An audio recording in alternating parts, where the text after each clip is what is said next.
So yung pinakakanto mga bayan sa Alaminos San Pablo Bypass Road, ito yung Barangay San Juan, Alaminos, Laguna.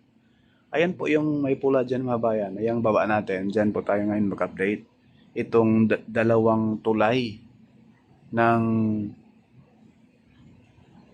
Alaminos San Pablo Bypass Road mga kabayan na nakitaan ng mga bitag-bitag at mayroong doon sa Palma Bridge sa may boundary ng Barangay San Juan at San Miguel, may butas na talaga siya mga kabayan. So, hindi po ito pasabol sa mga malalaking truck, no? Ang pwede lang yung mga sasakyan o mga light vehicles lang ang pwedeng makadaan sa ngayon. Pero okay, mabuti naman dahil nung mga nakakaraang linggo, talagang sinarado siya, wala makadaan kahit motor. So sa ngayon, pwede na makadaan yung mga light vehicles, no? Good news po dahil mag-Holy Week na mga kabayan, yung ating mga kabayan ay magbabakasyon sa probinsya. Ang kuya, kuya, ang bawal. Lang mga kapit lang yan ng kursi din. Private lang. Yan. Yan po mga bayan. Light vehicles lang ang pwede. Light vehicles mga bayan pwede dito sa Alaminos San Pablo Bypass Road sa may Barangay San Juan, San Miguel. Ayan o. Ayan o. Kaya, go.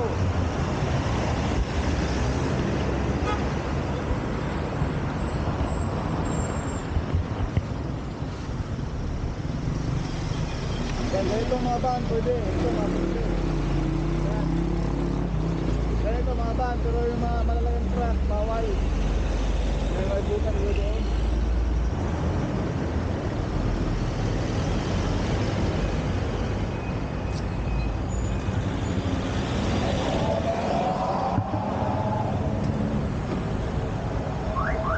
Kaya nilagyan nila ng advisory mga kabayan.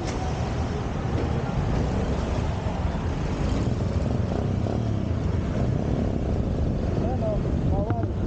Yung mga ganitong truck, bawal yan. Pero yung mga light,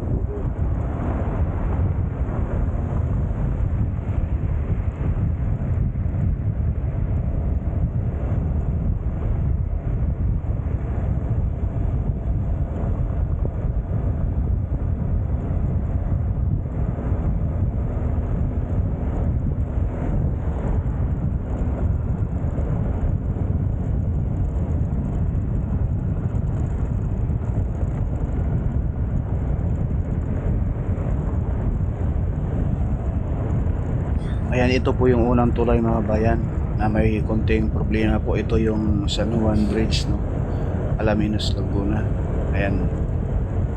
Pero wala pa itong butas. May mga crack-crack lang. Yung pangalawang tulay doon sa boundary ng San Juan at Barangay San Miguel, Alaminos, Laguna. Yun po yung may malaking butas na sa unahan natin.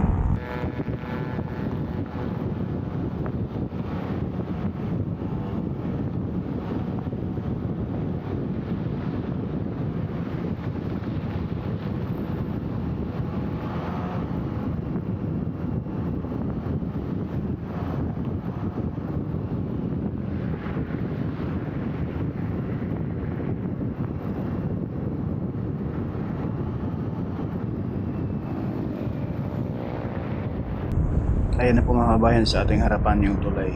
Ito yung boundary ng Barangay San Miguel at San Juan, no? Ito yung Palma Bridge na may butas mga kabayan. may butas sa tulay. Ito oh. Ayan mga bayan oh.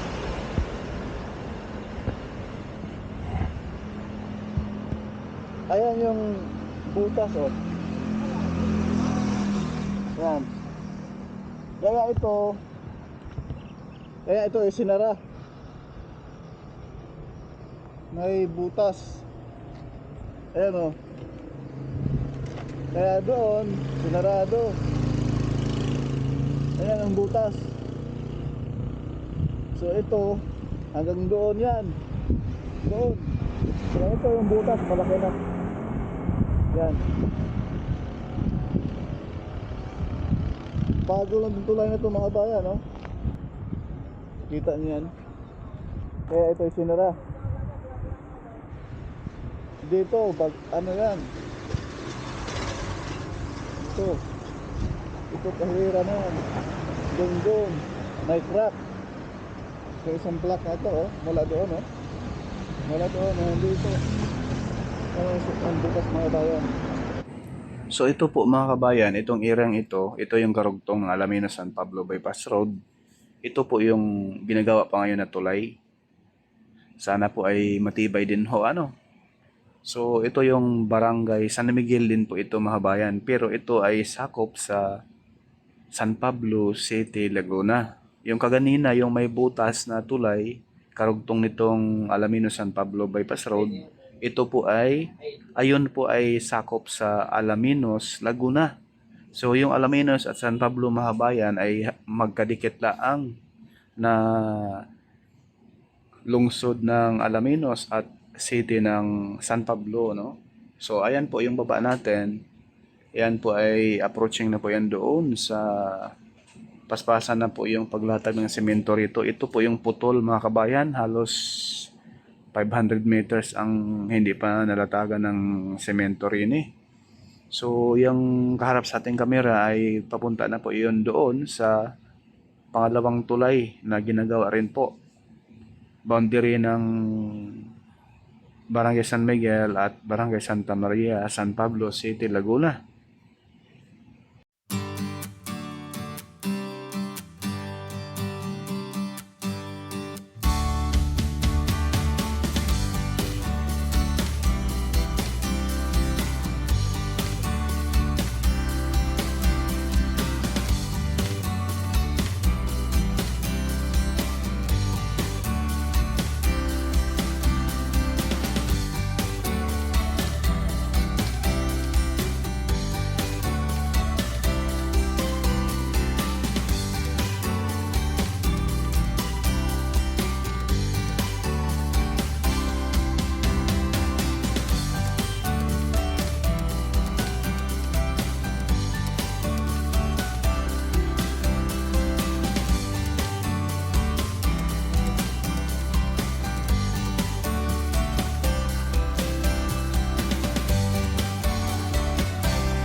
Itong bypass road na ito mga kabayan ay konektado na rin po ito sa in-update din po natin na Lipa Alaminos Bypass Road at papunta na rin po doon sa Lipa Padre Garcia Bypass Road. Mayroon po itong 3x3 lane mga kabayan, may pedestrian lane, may bike lane. Napaka-moderno itong mga bypass road na ito sa ngayon. Sana po panawagan natin sa mga kinauukulan, sana po ay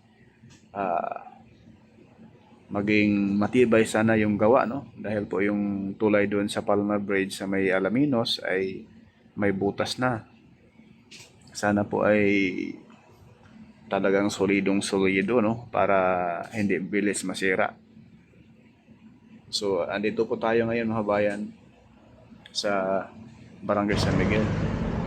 Hello, good morning mga bayan. Welcome sa ating panibagong vlog, panibagong update, no? Sa lumalabas ang balita mga bayan, itong Alaminos San Pablo Bypass Road kahit sinarado mo noong nakaraang linggo, no? So sa ngayon, bukas na po ito mga bayan sa mga light vehicles laang. Sinarado po ito noong mga nakaraang araw dahil po sa butas. Ayan o. Yan o, butas mga bayan. At ngayon, pwede na po makadaan yung mga light vehicles mga bayan. Ang hindi lang pwede yung mga heavy truck, no? Dahil po sa butas na ito. Ayan, klaro po. Para malaman ang mga kabayan natin, ang mga biyahero, para sa darating na Holy Week, no? Next week na. Ayan po. Pwede makadaan rito mga bayan. Light vehicles laang dito po sa Alaminos San Pablo Bypass Road. Ayan yung haba nito, oh. Dahil sa butas na yan, oh. Ito. Hanggang doon sa dulo. Ito yung medyo malala. Malapit na itong bibigay mga bayan, oh. Butas. Ang haba ito. Itong tulay na ito. Kailangan siyang i-repair, no? Kung guys, ito po mga bayan. Hindi sikat, pero nakaabot ng malinang naman. Paki-like, share, at subscribe na rin po. Pa-share na rin po itong ating vlog mga bayan para malaman ng mga kabayan natin biyahero, pauwi ng probinsya, pauwi ng Lucena, Sariaya, Candelaria, na itong Alaminos San Pablo Bypass Road, ito yung alternatibong daan papuntang Bicol. Mabilis ang biyahe. So sa ngayon, yung problema rito sa tulay sa Palma Bridge dito sa may Barangay San Miguel, Alaminos, Laguna, na sinarado, pero sa light vehicles pwede makadaan. Pero yung mga bus, mga malaking truck, bawal dumaan rito. Ginawa nga po ng butas na ito, oh. Ayan, yung butas na yan, ito yung malaking problema. Hanggang doon yan mga bayan. So yan lang po mga bayan, yung ating latest update rito po sa Alaminos San Pablo Bypass Road na pwedeng dumaan ang mga light vehicles. God bless at like and share na po tayo.